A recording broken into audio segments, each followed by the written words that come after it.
So this trial follows on from the last one we're at. So the last trial is getting our P right and making sure we set our crop potential up. This one's looking at the two other macronutrients, N and K, and how we can pull the levers on that to make sure we drive N. So probably the first thing you should notice, it doesn't matter if you get your P right, if you don't start getting your N and K right, it means bugger all, and all you're doing is blowing your money on your P. So this trial's had 25 of P across the board. In reality, if I looked at it again and with the season the way it was, I'd probably put another 4 or 5 on to get it up to the 30 like we did at up at Wandering, but that's all good in hindsight, so maybe next year. So we said it this same day, 18th of May, we had a Macro Pro and some Big Phos down the seeding to make sure we get up to that 24, 25 of P. It had Flexien banded at setting at 100 litres on the treatments that have had nitrogen, and we also followed up with another application on the 1st of July, and then we did a second application on the 23rd of July. So it's had 2 applications post. So come across to the plant soil test. Once again, we soil sampled down to 30 centimetres, pretty clear and stands out like Wandering. P levels, you know, quite high in 0 to 10, but drop off quite a bit as we get down the profile. PBIs in the hundreds, which is pretty common for this sort of gravelly jarrah type country, so PBI is quite high. Same sort of scenario with the K, really high, 0 to 10, 76, we probably think that's sufficient, but 34 and 46 as we move down the profile. So taking those into consideration, we reckon it was still going to be a K response, but it was probably only going to be K responsive when we got to the top end of the N response curve. So potassium, the second most required nutrient in plant uptake, so the plant needs it in big quantities. That's why it's a macronutrient, and that's why it's important to get it right. The thing that we've got to remember with potassium is that we doesn't usually get exported out of the paddock in big numbers when we're just taking the grain, as most of the potassium remains in the stubble or the straw and hay. So what we're finding though, as we move forward and we're doing more and more hay, is we're exporting a lot of that K at the driveway. So hay, just brought this in, this is just a removal. So oat hay, a tonne can take anywhere between 10 and 21 kilos of K per tonne. So there's every chance, and we did it at Highbury, grew 11 tonne hay crop there last year on the trial. 21 kilos, that's 210 kilos of K that you've exported out. What we've got to remember about that, that's 210 kilos of potassium. That's double that to get to your muriated potash rates. That's 420 kilos, and that's just to remain even. Now with all the best work that we do, our farming practices and the way we farm now is about how we manage weeds. So we do a couple of things, and that's windrowing. So we bring all our stubble and concentrate all our stubble into windrows, and we do a lot of burning to make sure that we can actually get through the paddock when we've got big trash to go through. So what we're doing, we might not necessarily be exporting it, but we're definitely removing it from the system. So if we chuck a match on it and it burns, you're not going to burn the potassium away. But what happened this year after everyone chucked the match on everything, it didn't rain and it blew like buggery, and I can tell you most of the K probably ended up in the Nullarbor Plain somewhere. So it's something you've got to be wary about, and something you've got to prepare for and plan for. The other thing we've got to remember is that there is potassium in grain. So about 5 kilos of potassium in every tonne of grain. So when we start getting into these scenarios where we're pushing 5, 6 tonnes, we're still removing 30 kilograms of K in the grain that we send to CBH. So it's something to be wary of, that 15 of K and K2 is doing a pretty good job, but we're still in a negative balance if we're retaining all our stubble. So it's something we've got to be aware of. It's the same with canola. So 6.2 kilos, you know, can be probably a bit higher, and we're starting to grow 2 tonnes. So we're taking, you know, 10 to 15 to 20 kilos of K to the CBH bin every time. So we've got to take that into consideration when we're doing our planning and putting that K back in, so we don't start seeing potassium levels like this and start dropping down horrendously at depth. Now we're starting to see these numbers on country we probably historically wouldn't have thought that would be K deficient. So heavier type soil type, you know, there's a lot of country around York that's quite red and looks very rich, but we're seeing very poor numbers like this. So once again, 0 to 10, I'm not going to stop you from doing 0 to 10. but make sure you look further down the profile because it can really tell you. And a really good rule of thumb with these averages, you know, if they're averaging below sort of 50 or 60 down to 30 centimetres, you're probably guaranteed to get a K response. James and Andreas, who are the two scientists that work up in Kwinana, have done a really good paper, and they got like a 95% correlation between 0 to 30 sampling and K responses. But what we're seeing here, and this is probably what I'm trying to get out of the trial, is this sort of scenario. So 15 K is a really good opportunity. It's going to meet your crop demands in a lot of the areas in the state. So Eastern Wheat Belt up north, where we're averaging 3 tonne and we're only using 70 or 80 of nitrogen, 15 K is going to hit that requirements. But what we're looking at here is trying to grow 6 to 7 tonne. So what we're thinking, and probably something that we picked up with the canola trial last year, is that when we push the nitrogen, to make sure we realise that value for the extra nitrogen, we had to have excess K than what we thought. So what we're sort of thinking, and this is what we were planning when we were trying to design the trial, is we've got 4 rates of nitrogen. Now if the yield potential is only going to be around this sort of 3.5 tonne and 60 to 70 of N, you're probably not going to need K because it's going to get enough K from the soil background levels. So your K that you're putting on is to maintain your levels, so that's a removal type scenario. When we start pushing up to the 120 and start pushing this to 4.5 to 5 tonne, what we think we're going to see is that the 0 of K is going to start falling away, and the 15 of K is probably going to be your most profitable. But when we push up high and we start putting on 170 and 180 units like we have out here to get our 6.5, 7 tonnes, what we're hoping, or what we may see, is the 15 of K be falling away, and where we got excess, because that's K is now the limiting factor, not nitrogen and not phosphorus, that we're going to need 60 K to realise that extra potential. So we'll have a look through this trial, and we'll step up. But I think I've got, which is a 6.5 and 7 tonne plot.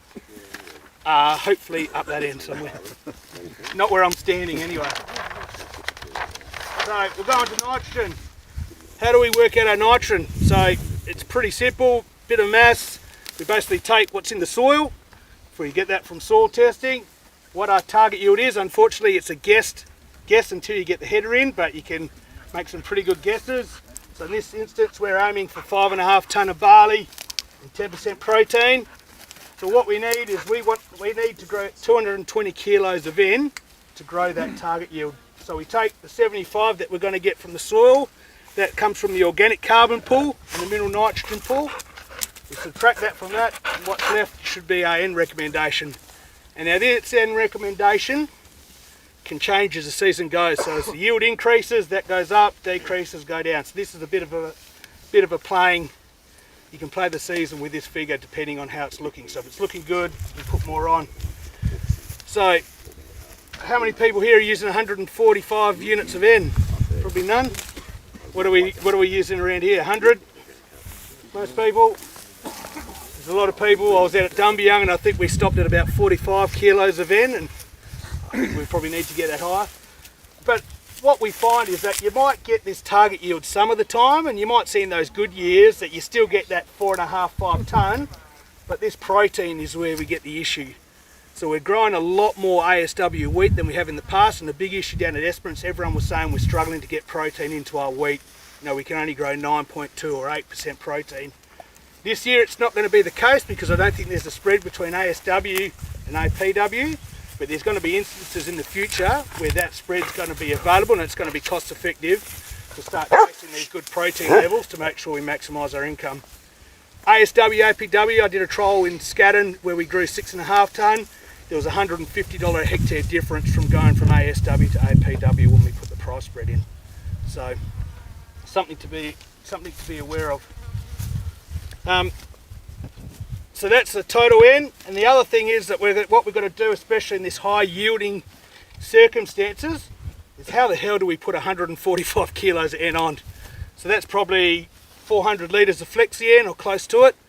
It becomes bloody hard to make sure you put 400 litres of Flexi N in. So this is what we're, this trial here, this is basically an N demand of the plant. So 100%, this is just 100% of the requirement for the target yield. It's just a number. In this instance it's 145. what we do a lot is we mess around down this end of the season and don't put enough on because we're trying to play the season, and we get to this number anywhere, but the problem is we get to it at this time of the year, which is potentially too late, and our end supply curve is below the end demand curve for a long time of the year, and that's what costs you your upper yield. So what we're trying to do and what we've been trying to work with at Esperance is push a lot harder earlier, so get a lot of nitrogen on, so high rates banded, so moving away from 50 litres and trying to push it up to 100 litres to take some of the pressure off this application and this application, because you only need probably 40 to 50% or 40% of the total nitrogen for the plant up until early stem elongation, and we've got 45 to 50 days until we get to that growth stage, so we've got time. The problem is when we go from 40 to 100%, which is in this case probably about 100 units of N, we've only got 35 days. And the problem with this is that we're playing with our own destiny. So there could be an instance, and sometimes it's CSBP problem, that you come here and we can't deliver it because the market can't supply that much nitrogen for the whole market if everyone in the state needs to do this. It's just physically impossible to store that much in the state for high yield. So we might not have the product, you might be delayed 2 weeks. So now your application has gone from here to over here. So you've missed 2 or 3 growth stages where you're losing yield potential. The other problem is, it's based off what happens up there. So if it doesn't rain, and it's something we're seeing more and more often, the days between good rainfall events to get that nitrogen in the profile are getting a long way apart. So it doesn't matter if you apply here, if it doesn't rain and doesn't get into the plant and into the profile, your plant can't take it up. So it's still growing and it's still end efficient because it's using its subsoil moisture, but all the nitrogen's at the top and potentially get lost to the atmosphere. So what we've done here, and this is sort of a three application strategy, is that we go hard earlier and get us up to this 40 to 50% of what the plant needs at seeding time. The good thing about that is it's banded, it's away from the stubble, so we're minimising our immobilisation of that nitrogen because it's banded. It's really efficient to get into the plant. So the plant's growing, that's where the moisture is in the furrow, that's where the nitrogen is. So it's concentrated there, plant can get it and get it into the plant. One of the risks everyone talks about here is leaching. And it's probably something that we over-exaggerate how much leaching. We probably haven't had a really 5 or 6 week period at the start of seeding with leaching. The beauty about being banded is it's in the plant. Once we've got that nitrogen into the plant and that plant's taken it up, it can't get leached out of the plant. So we need it to get it into that plant. So this time here we're at 40 to 50% or 40% of the nitrogen we require for the year. So this stage it was 57 of N. Early mid-tillering, we're coming into this point where we're starting. What we saw were plant tissue tests. So we plant tissue tests here. Where we banded nitrogen, we had crops that were sufficient of N. So they're being charging along, growing, they're probably 30 to 40% bigger. Where we didn't band any N, the crops were struggling. They were N deficient and they were falling behind, so they were 30% smaller. So that potential is potentially getting capped at that stage of the year. So we did a big application here. Now, I think we went up to 150 litres of Flexian, which is about 70 units N, to take us up to 100 units N. Now, everyone said that they're probably using 100 units most years that are not. Why aren't we getting there earlier? I know it's a cost for your business, etc., but it's on. You get there anyway, and sometimes by delaying it, you cost yourself some more headaches by being able to manage this logistic part at the top. So we get to there, we put that on, so we're at 100 units leading into stem elongation. The good thing is now that we've got the opportunity to play this application, so we're not forced to go back. If the season's crap and it's not raining and the yield potential is capped at a smaller yield potential, we've already got the nitrogen on to meet that yield potential, so we can just walk away from that application. The problem is that you're basing this application to catch up to here. You have to go anyway because you're already end deficient and you have to apply that nitrogen just to get to where you should be. And that's the problem is that's where you start wasting money because you're putting it on in unfavourable circumstances and growing conditions, and that's where you can lose it. So I'm not saying that everyone here has to put 150 units on and they have to do it very early. You probably do it where you got the potential. If your potential is only 3.5 tonne or 3 tonne, definitely you can play around with these applications a bit, but when you want to push it to that 5.5 to 6 tonne when the season allows, you've got to be proactive and get above the end demand curve with the nitrogen you apply. And the other one is logistics. If we've got it, the thing is that if we don't do this application here, and we have to get to 150 units of N, and we've only got 40 units on, you're trying to put out 200 to 300 litres of Flexion at that time of the year, which I don't know how often you'll be filling your boom spray up with Flexion if you have to put 300 litres out, but I don't think you'll be travelling too quick. Might as well have a hose running from the tank straight to the back of your sprayer, because you just physically can't do it. So hopefully you can pick that they're nil nitrogen. So what we've got here, we've got 0 of K, the first one, 15 of K, 60 of K. So when I was talking about if you've only got a yield potential, where these plots have already potentially capped their yield potential at 3.5 of 3 to 3, maybe 3.5 a tonne of barley, you don't need 60 of K to realise that. You're better off probably putting no nitrogen on or no K, because that's where your most profitable plot's going to be. 15 of K is probably a little bit of a step up, a little bit of K response, but not a lot. So at this yield potential, probably the 15 of K down the tube is probably all you're going to do. But as we step to the next one, so this is putting $70 worth of K on, and this is putting $66 worth of N on. Definitely N responsive. So the biggest driver at this part of the yield curve is nitrogen. So we should be putting our money into nitrogen. So this is the biggest lever to pull, rather than the 60 of K.